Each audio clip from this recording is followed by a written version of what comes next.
Muy buenas tardes, amigas y amigos televidentes de su programa Tiempo de Renovación. Tiempo de Renovación que se transmite por los canales 52 y 22 de Teleimpacto, de 5 a 6 de la tarde y en tanda diferida de 2 a 3 de la mañana. Gracias a los que nos ven y a los que nos permiten entrar a su hogar. Esperamos que el contenido de este programa sea de su satisfacción a través de la hora que estaremos con ustedes.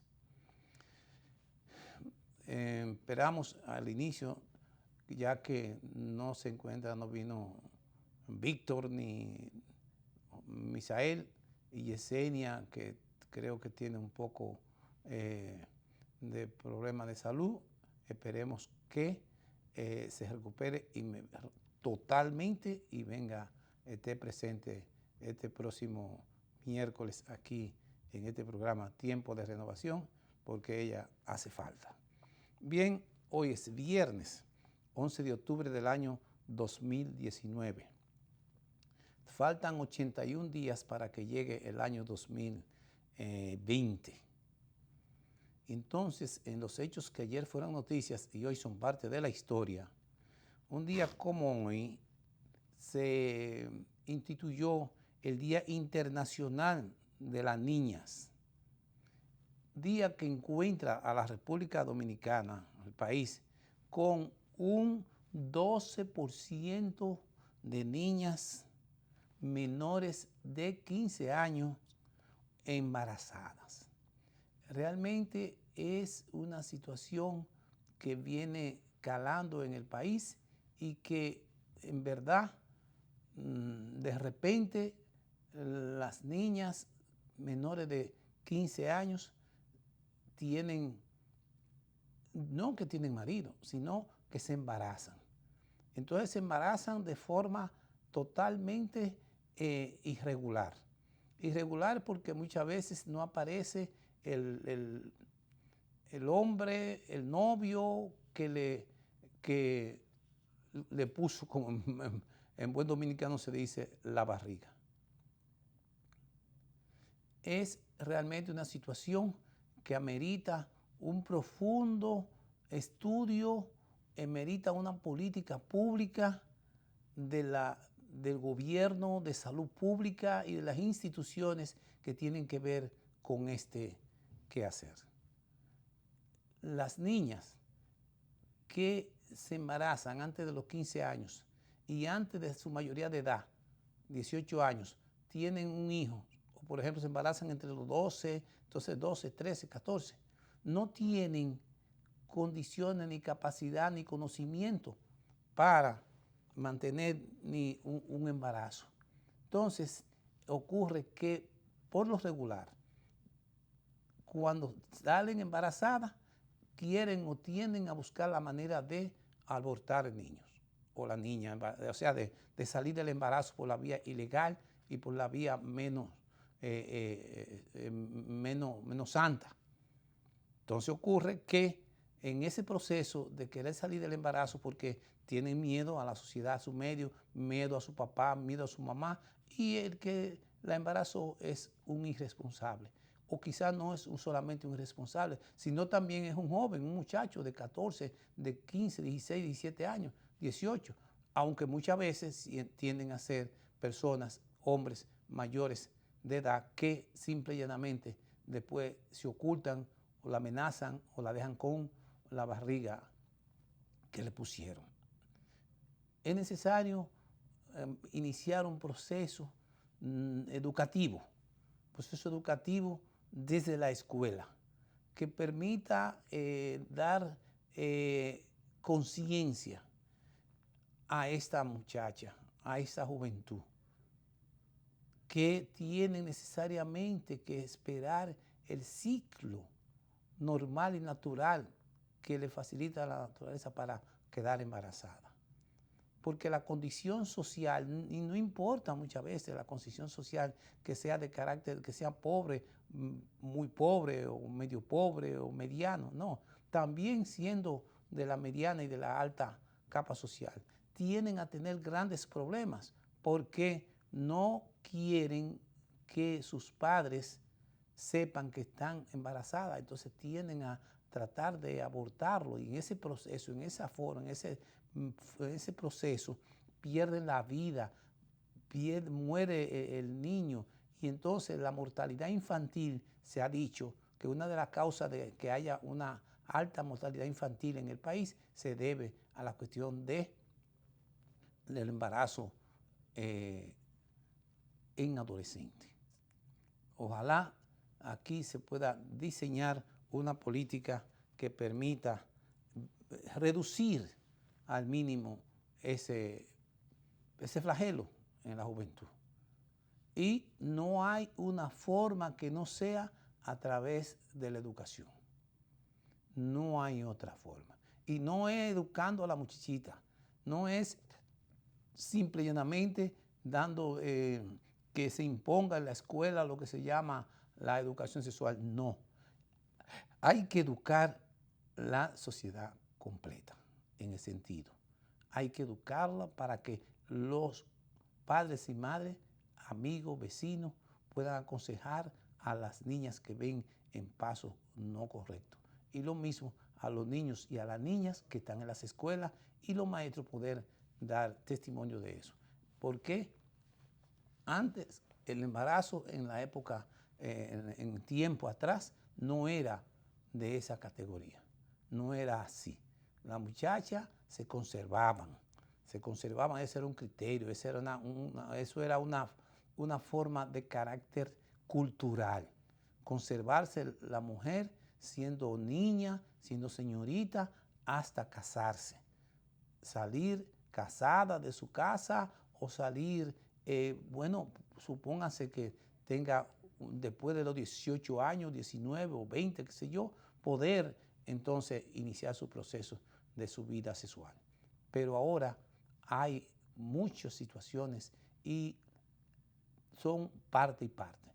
Así que hoy, Día Internacional de la Niña, que también fue instituido y igualmente por el presidente de la República, el presidente Danilo Medina, que emitió el decreto 357-17, mediante la cual declara el día 11 de octubre de cada año Día Nacional de la Niña, a fin de reconocer que la inversión en las menores es fundamental para el crecimiento económico y el logro de los objetivos de desarrollo sostenible, dentro de los cuales se incluye el fin de la pobreza y la igualdad de género.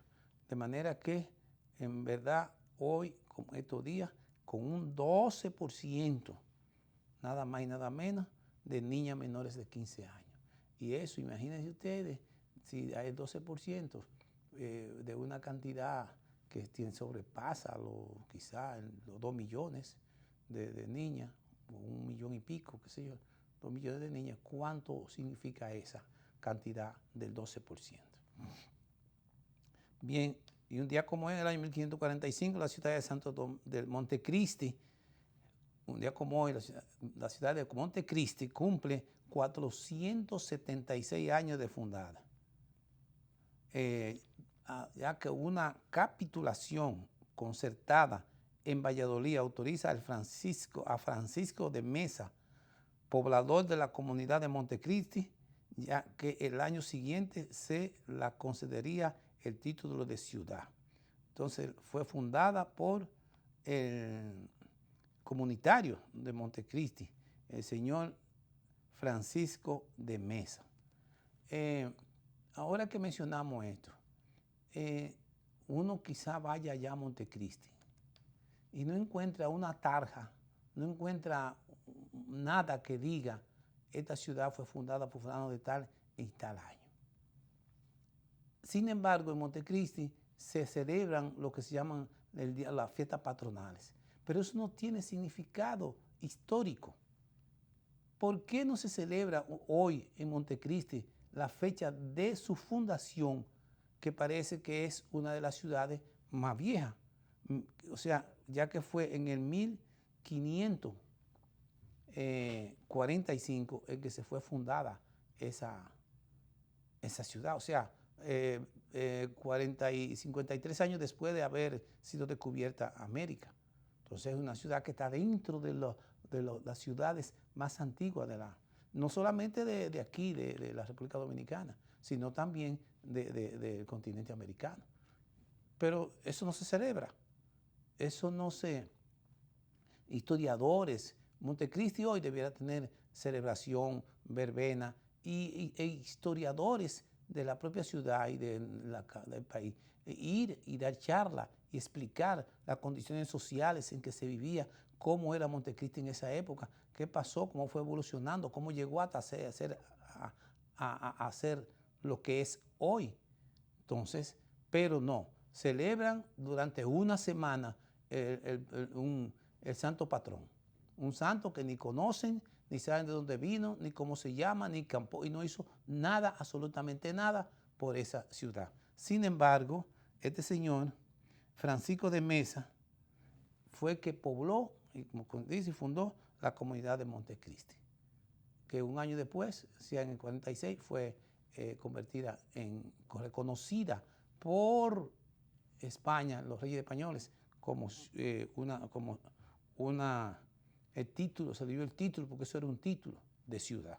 Ojalá en el país se pueda comenzar a ir poco a poco, sacando o celebrándolo juntos, qué sé yo, el patrón, el santo, que en verdad no es cierto que ese santo, porque no puede ser posible, por ejemplo, que San José, que es o cualquier otro santo, o que es de judío, venga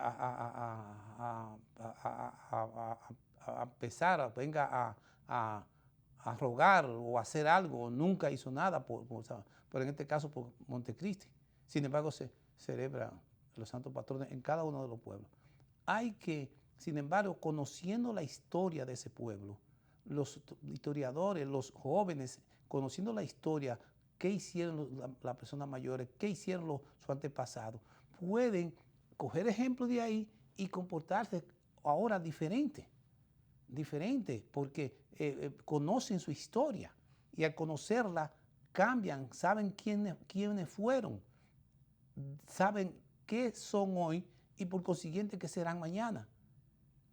Pero si en vez de darle conocimiento de su propia historia, específicamente de su historia de su patria chica, le meten en la cabeza que lo que deben es celebrar un santo, el día de un santo. Entonces, que no conocen ni saben dónde vino ni por dónde va, ni que hizo nada por esa ciudad. Entonces, lo que estamos es retrotrayendo, llevando a lo antiguo a la persona. Está bien que se mencione el santo, si quieren, santo patrón, amén, pero no más de ahí. Pero la historia de la ciudad sí hay que decirla, sí hay que explicársela a la juventud. Cómo era su conducta antes, qué era lo que hacían, cómo se desenvolvían, cómo era Montecristi en esa época. Ojalá aquí los ayuntamientos de la ciudad o quizá cultura inicie un proceso para que los pueblos de la República Dominicana celebren esos días como días de regocijo, como verbena y todas esas cosas. Veremos a ver qué pasa. Un día como hoy, también en el año 1937, el secretario de Estado de Interior interino, Sumner Welles, de Estados Unidos, le observa al presidente Franklin Delano Roosevelt que pese a la matanza de haitianos en ese año, ¿verdad?, la República Dominicana, el mandatario haitiano Estencio Vicente se ha comportado con un extraordinario grado de prudencia. Sumner Welles realmente fue una persona que evitó que la República Dominicana fuera hoy una colonia americana. En 2015 fallece sorpresivamente de un infarto el músico y cantante Fernando Echevarría, líder del grupo musical La Familia Andrés, momento antes de subir al escenario en un concierto pactado junto a la Plaza de Galería 360. Bueno, fue una gran pérdida. Hoy cumple años ese músico y cantante Fernando Echevarría. 2017, en 1975, es proclamada la independencia de Angola en un clima de guerra civil. En esa independencia de Angola participó Cuba para ayudar a la independencia de Angola. Y por último, en 1991, el presidente Fidel Castro anuncia un Estado laico y de economía mixta, al tiempo de culpar a la Unión Soviética de la crisis económica de su país, en el cuarto Congreso del Partido Comunista Cubano, en el que se reeligió al líder del partido.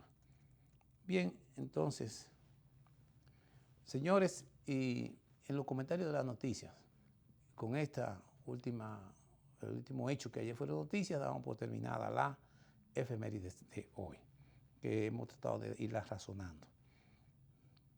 Bien, y necesariamente hay que hablar aquí hoy de la decisión que tomó anoche a las 4:30 de la mañana el Tribunal Electoral, Superior Electoral, en relación a la primaria celebrada el domingo 6 de este mes en todo el país y que fue calificada por la participación de gran participación, ya que participó casi un 30% de la población dominicana en un momento simplemente una primaria en que iban los partidos y que una parte del partido no fue y que en verdad fueron nada más que dos partidos los que fueron, el PLD y el Partido Revolucionario Moderno. Entonces, en esa primaria, como ustedes ya tienen conocimiento, ha habido una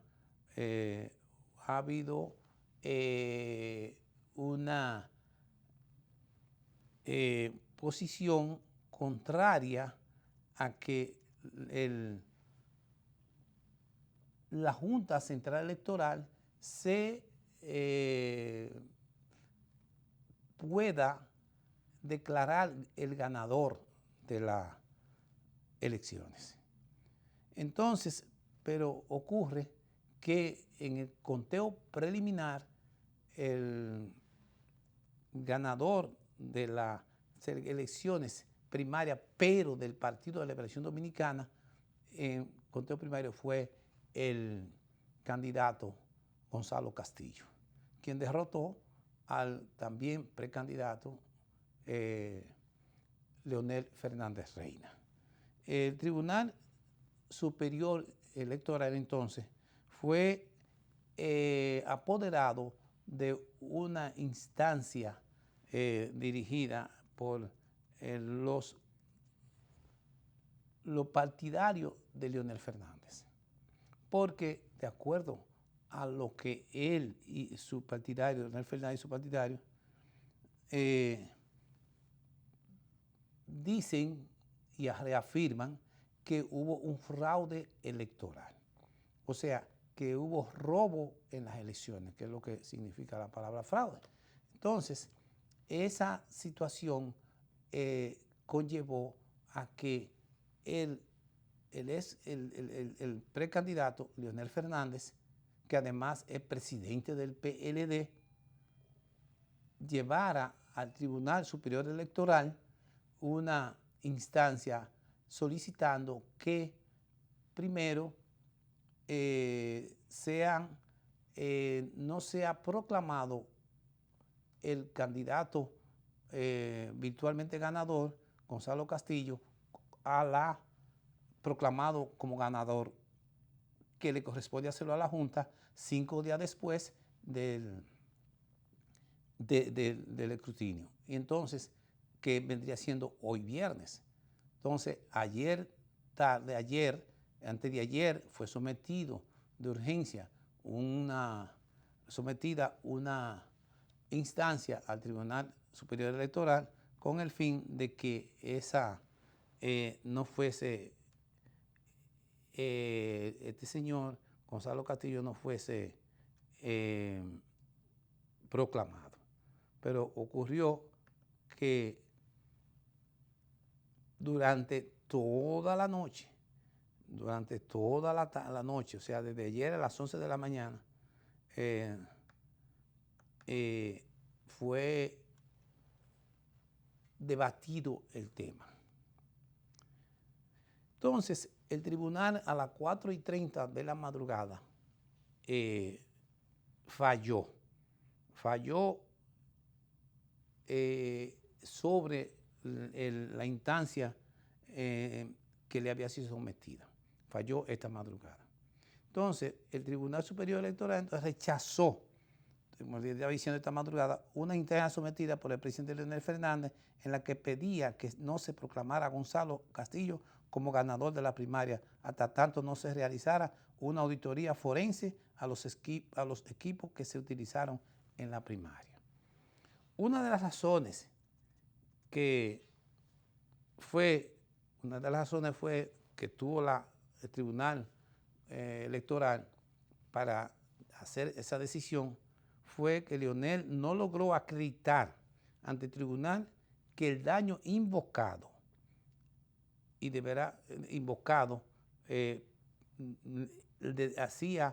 lo perjudicaba, no logró demostrarlo.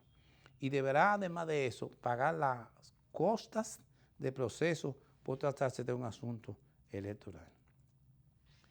El tribunal, a su vez, admite en cuanto a la forma la demanda incoada, en cuanto a la forma, la demanda en referimiento incoada por el señor Leonel Fernández Reina contra la Junta Central Electoral, que también fue sometida por el expresidente Leonel Fernández. Se sometió a Gonzalo Castillo para que no fueran a la Junta Central Electoral y también de refilón sometió también al Partido de la Liberación Dominicana por haber sido interpuesta. Entonces, el tribunal acogió en cuanto a la forma la demanda por el hecho de haber sido interpuesta de conformidad con las disposiciones constitucionales, legales y reglamentarias vigentes. O sea que fue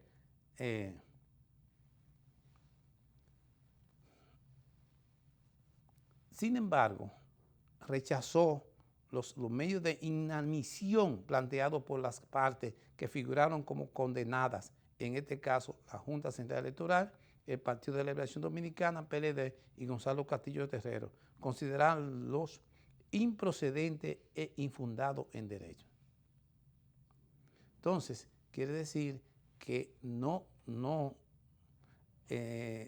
el tribunal rechazó también condenar tanto a la Junta como al partido como a Gonzalo Castillo. Entonces, dicha proclamación será de aceptación obligatoria. O sea, la proclamación que debe hacer la Junta hoy, esta tarde, de dicha proclamación será de aceptación obligatoria por los partidos, salvo el caso de los recursos a los que haya pertinencia elevar, con lo cual la parte demandante, si así lo estimara conveniente, tiene a su disposición las vías jurisdiccionales para atacar los resultados del proceso eleccionario, lo que confirma la reparabilidad del daño si existiera. Eso quiere decir que no admite la Junta que lo que Leonel pretendía, que no se diera a conocer, no se dieran los resultados. Bien, va a darse los resultados esta tarde, pero el tribunal deja abierto para que después de la proclamación y ser aceptada por todos, estarán abiertas todas las vías jurisdiccionales para que los partidarios de Leonel Fernández puedan atacar los resultados del proceso eleccionario. O sea, después, pero es después que esté proclamado. Entonces vendrán la muestra de las pruebas, o sea, las reales, no suposiciones, porque no puede en justicia, especialmente en justicia dominicana, en la República Dominicana, en la justicia, usted no puede suponer algo.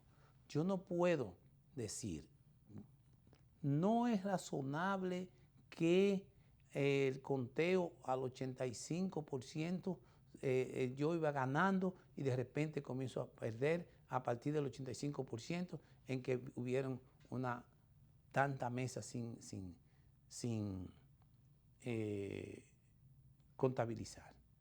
Bueno, yo pienso, eso es lo que decía Leonel, que piensan que eso fue producto de un fraude y de algo que ocurrió en el servidor de la Junta. Sin embargo, no ha sido probado. Y la justicia se nutre de pruebas para poder condenar. Igualmente, por otras que hubieron compra de cédula, también hay que mostrarlo como compra de cédula. Pero si no se ha mostrado una sola gente comprando cédula, se dice, se dice y se vuelve a decir, y no se ha mostrado nada. Otra cosa, pidieron en principio que el 20% fuera contado. Se contó el 20% manualmente, pero después la Junta decidió que se contara la totalidad del 100% de forma manual, o sea, para comparar lo que mandó la mesa con lo que aparece en los volantes, en los votos. Hicieron el conteo. Bueno, ahí en el conteo bajó Gonzalo Castillo 529 votos y Leonel también bajaron los dos entonces. Entonces, ¿qué ocurre? Que no ha habido forma de presentar, porque no hay diferencia y continúa el señor Gonzalo Castillo como puntero, como ganador de la primaria. En esto, la primaria Castillo tiene, bueno, antes debo decirles que en el tribunal, que está integrado por los jueces Ramón Jaques Liranzo, presidente, Rafaelina Peralta, Ramón Aristide Madera Arias y Cristian Perdomo y Santiago Sosa.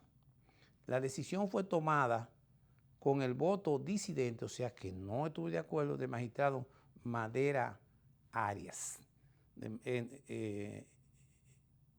Solamente Ramón Aristide Madera Arias no votó. Pues les decía a ustedes que entonces los resultados definitivos fueron, el resultado de la final, hecho después del conteo en la mesa, fueron Castillo 911.324 votos y Leonel Fernández 884.630 votos. Estos son los resultados después del conteo terminado anoche. De manera que así ocurrieron las cosas. Esperamos que continúen desenvolviéndose ahora, continúen en lo pleno, en los tribunales, todo lo que se quiera alegar y naturalmente deben llevar las pruebas para poder esas pruebas ser sopesadas por la justicia, ver si tienen valor jurídico, si tienen valor y actuarán, pero hoy será proclamado por la Junta Central Electoral como ganador de las primarias internas del Partido de la Liberación Dominicana.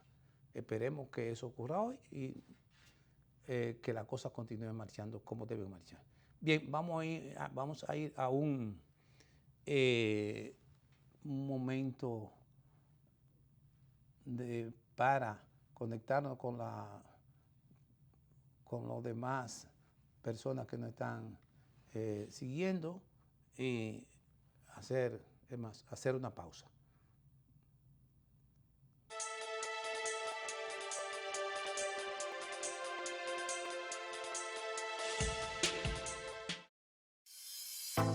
Es bueno saber que los suplidores de almuerzo escolar han crecido de año en año de manera significativa. El año pasado éramos 986, este año 1167. Y ya estamos en el proceso de selección de los suplidores del próximo año escolar y estamos seguros que se va a alrededor de los 1.350. Entonces, ese crecimiento tan significativo nos dice que esto es una gran oportunidad para contribuir al fortalecimiento de nuestros servidores. Con ello se fortalece el INAVIE también. Contribuimos a seguir, a dar paso a una política de gobierno del fomento a las pymes y al mismo tiempo nos preparamos de cara a lo que viene ahora por venir, que es las compras locales conforme estableció el señor presidente de la República en el decreto recién votado, y que nosotros estamos ya tenemos nuestro poder de instrucciones de conjuntamente con compras y contrataciones hacer las adecuaciones del lugar. En el INAVIE somos bienestar. Para nosotros es sumamente importante porque ¿qué es lo que buscamos con esto? Y con esta alianza con los centros públicos.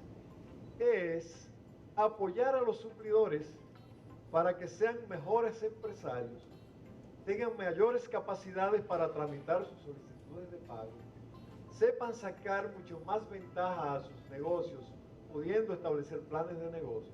Y de esa manera apoyamos a los suplidores, nos apoyamos nosotros, apoyamos al país y lo convertimos en gran medida ustedes en agentes multiplicadores para que esto llegue a todo el universo de los suplidores de INAVIE.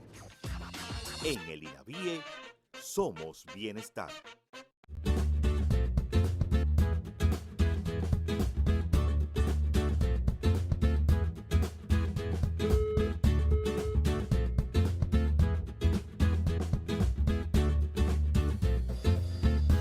Esto le puede pasar a cualquiera. Sé más cuidadoso con tus equipos. No los descuides ni los olvides.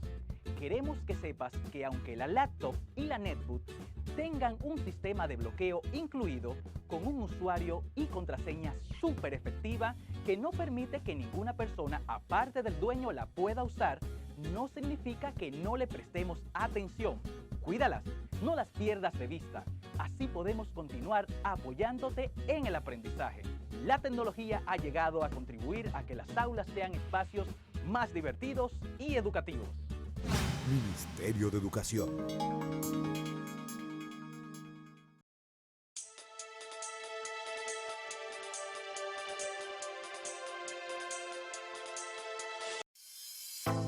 Es bueno saber que los suplidores de almuerzo escolar han crecido de año en año de manera significativa. El año pasado éramos 986.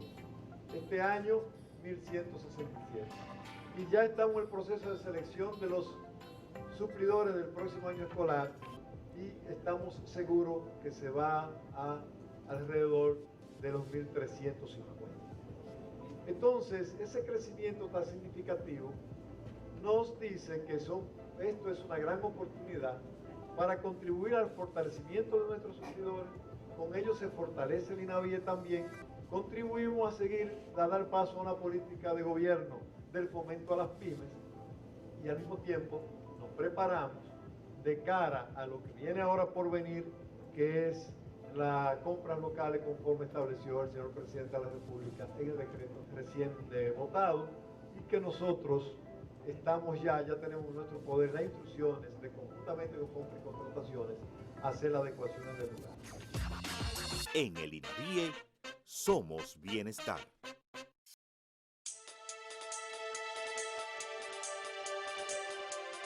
Muchas gracias por estar nuevamente aquí con nosotros. Bien, aquí en nuestra América, específicamente en el Ecuador, la situación de crisis que hay es realmente espantosa, difícil. Bueno, esto es sin ver la crisis que existe, especialmente en Haití, en la cual ya han muerto varias personas, pero en Ecuador que ya hay 5 muertos reconocidos oficialmente y ya hay 1.000 y pico de personas presas. Hay un estado de excepción, o sea, un estado de excepción y también toque de queda, que nadie puede salir a la calle después de las 6 de la tarde. También de ese estado de excepción en la cual quedan abolidos todos los derechos de las personas, de los ecuatorianos. Entonces, esa situación en ese país que también observen está aquí mismo en nuestra propia barba, que es Haití, pero también hay otra situación muy parecida que es la situación de Argentina. Todo eso se debe la crisis, especialmente en Ecuador, y nos referimos a Ecuador porque también tenemos allá dominicanos, varios dominicanos, pero entre ellos hay una persona de nuestra, que es como una familia nuestra, que vive en Guayaquil, que es Ovidio Brito, un ingeniero dominicano que tiene mucho tiempo residiendo allá y que tuvo comunicación con nosotros para decirnos parte, nos escribió de las razones por las cuales la situación cómo se encuentra en ese país. La crisis es producto de que el presidente Lenín Moreno decretó lo que se ha llamado el paquetazo, que desató la protesta en ese país. Ecuador entonces está pasando por una grave crisis política y económica.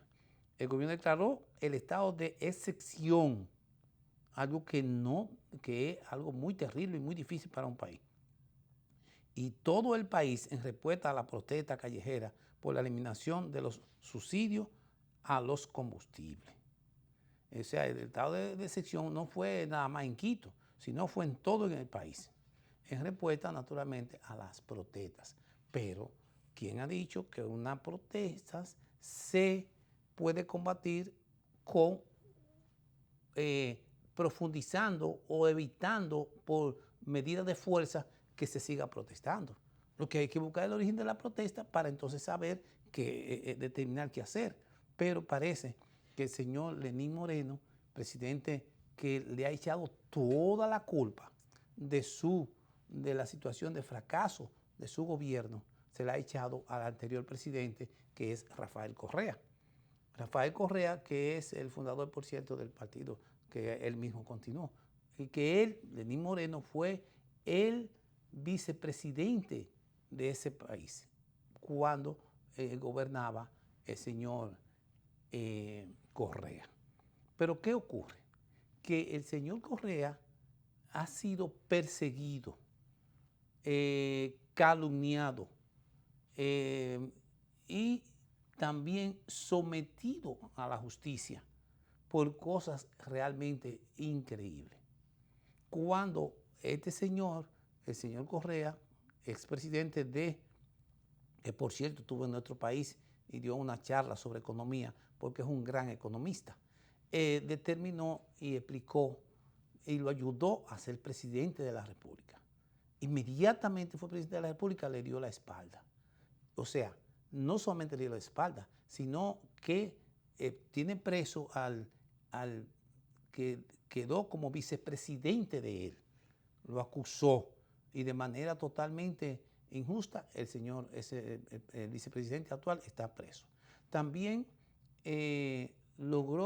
quiso que regresara el señor Correa, que se encuentra en Bélgica, a Ecuador, pero naturalmente con el fin de hacerlo preso cuando llegara. Y todas las situaciones que ha habido, el señor Lenín Moreno se la ha achacado no a sus errores, sino al anterior presidente.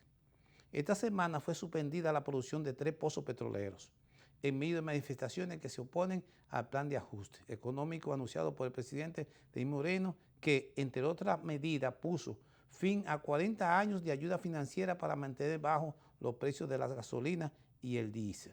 O sea, ahora aumentó el precio de la gasolina, pero entonces no se produce la gasolina, producto de la protesta desatada por aumento de la gasolina, se cierran los pozos petroleros. Eso es, 3 pozos petroleros. Con carreteras bloqueadas en 17 de las 24 provincias, el país ha comenzado a ver los primeros efectos económicos de la crisis política, desabastecimiento de gasolina en algunas zonas del país escasez de productos en mercados callejeros, especulación en el precio de alimentos y fletes, además de un aumento del precio del pasaje de transporte urbano en algunos municipios.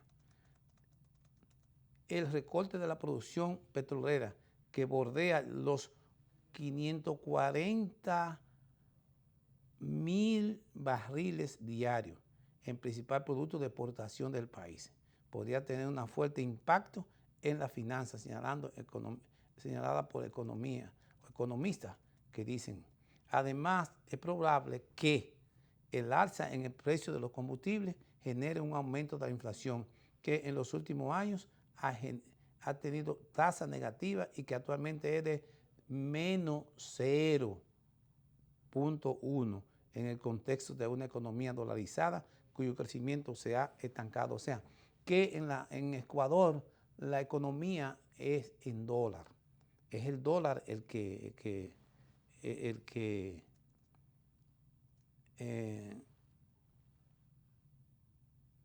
circula, como circula aquí el peso. El señor Lenín, que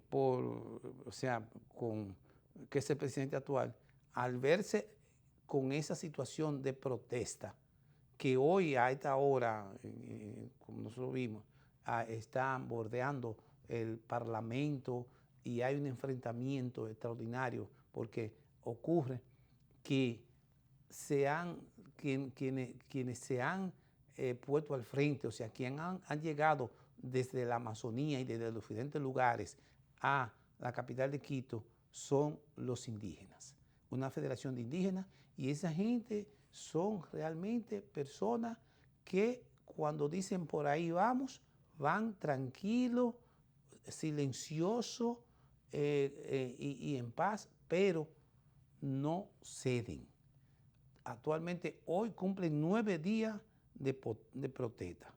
El presidente Lenín Moreno, lo que hizo fue que trasladó la sede del gobierno a Ecuador, de Ecuador a Guayaquil.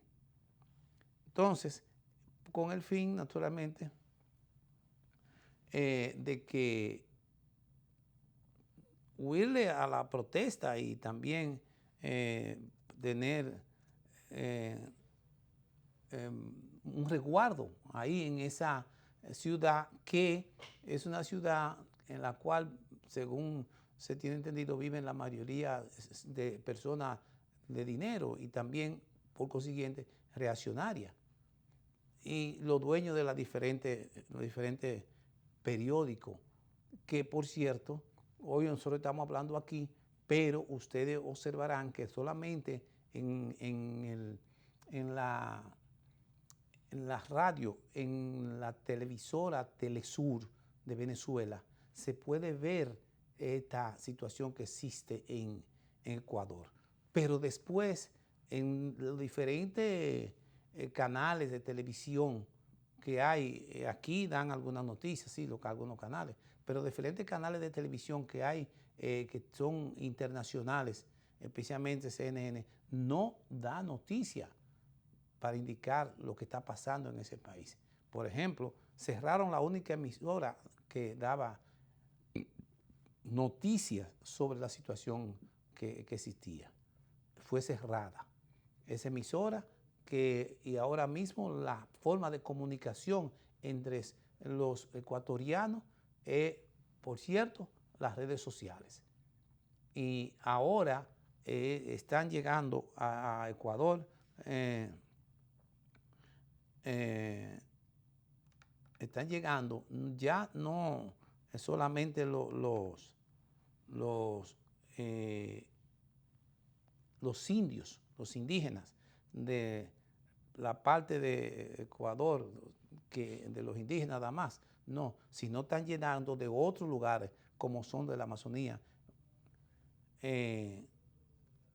porque en verdad estos son como más fuertes, más firmes y tranquilos. Y cada uno, por cierto, porta como una forma de lanza en la mano. El estado de excepción, porque ¿por qué continuó el conflicto pese al levantamiento del paro nacional de transporte? Porque había naturalmente un paro nacional de transporte. Viene por la tarde cuando los representantes del transporte anunciaron el fin del paro nacional que paralizó a Ecuador de 48 horas. Este se encontraba rodeado de campesinos que colocaban piedras para cortar una ruta que une la sierra con la costa montañosa. De manera que, analizando la situación caótica que hay en la que se encuentra el país y habiendo cumplido con dar a conocer los desacuerdos del gobierno frente al decreto 883, hoy se termina la medida de hecho, declarada en el hotel de la capital, Abel Gómez, presidente de la Federación de Transporte. El estado de sección en Ecuador, los gremios de transporte levantan el paro que mantiene del jueves. Ahora, el estado de sección presentado por el presidente Lenín Moreno no ha sido levantado. Dice que el aumento del combustible no nos afecta, pero sí nos tenemos que movilizar. De Molleduto a Cueva, capital provincial, el viaje no sale $2, ahora tendremos que pagar $5. Esa es una de las situaciones que hay en esa ciudad. Hay ciudades aisladas y realmente parece que Lenín, que es una persona que en verdad traicionó a quien le dio la mano. Hizo lo que una persona no debía hacer, que es desagradecer hasta lo indecible a una persona, no que le dio la mano, sino que lo convirtió en lo que él es hoy. De manera que la situación de ese país es muy, muy difícil. Muy difícil y ojalá no, ya parece que la situación va en una condición en que el presidente Lenín no tiene otra salida que no sea renunciar para que el Parlamento o la Asamblea Nacional tome la decisión de elegir, podría ser al vicepresidente, pero ocurre que ese es de facto, porque el real está preso. Vamos a ver qué pasaría, a quién elegirían, pero también le daría paso a una situación, a resolver la situación en ese país, porque 9 días de movilizaciones continuas y no se nota ni se ve en las diferentes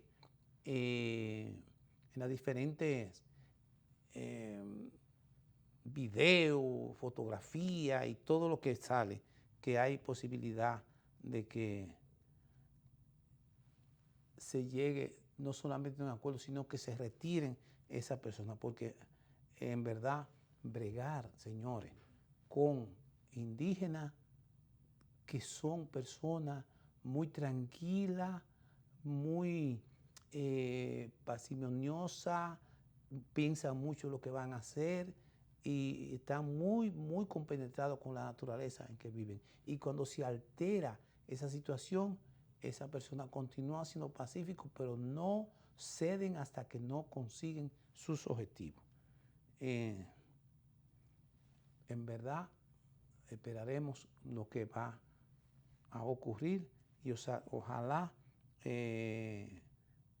se pueda tener una solución en ese país que hay, como le decía ahorita, dominicanos que residen ahí y esperamos como es Ovidio Brito, que reside por cierto, en Guayaquil.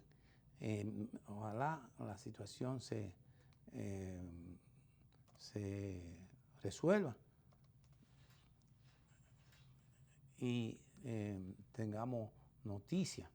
Y yo creo que la forma de poderse resolver, en verdad, será esa, tratando de que el presidente Lenín renuncie a la situación que tiene. a la situación en que ha sumido ese país. Y ustedes saben, señores, por qué esa situación se produjo. Nada más, ¿por qué fue el paquetazo? El paquetazo fue decretado por el presidente porque el señor Lenin decidió nada más y nada menos hacer un trato con el Fondo Monetario Internacional de iniciarlo con 4.000 millones de dólares, dándole una parte adelante como hacen ellos. Pero, ¿qué hicieron ellos? Le facilitaron una parte de dinero y esa parte de dinero tiene ahora que le mandaron a que aplicara unas medidas que esas medidas van, como es normal, en detrimento del pueblo ecuatoriano.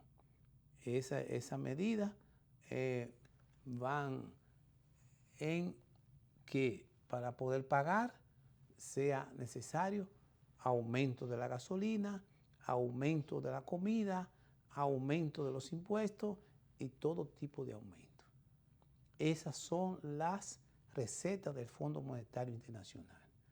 Y no es Ecuador, sino también Argentina.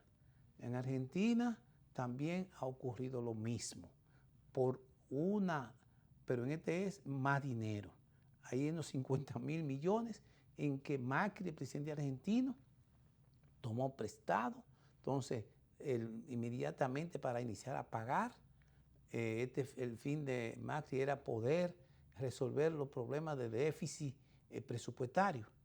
Entonces, para poder pagar, ahora le exigieron que tenía que implementar diferentes medidas. En ellas, medidas de corte neoliberales que llevan entonces al sufrimiento del pueblo.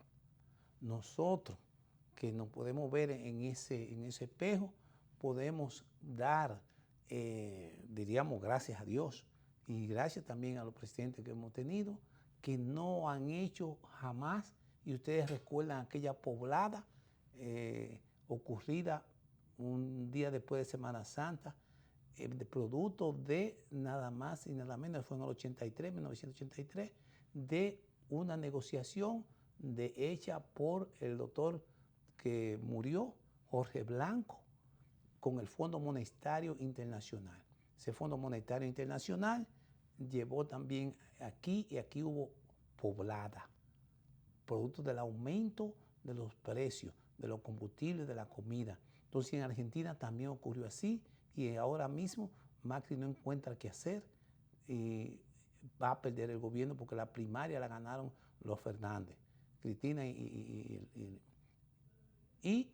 aquí en la República Dominicana, eso mismo entonces está pasando en Ecuador, también está pasando en Haití, y aquí en la República Dominicana el presidente de la República, Danilo Medina, no ha hecho ningún tipo de acuerdo con el Fondo Monetario Internacional.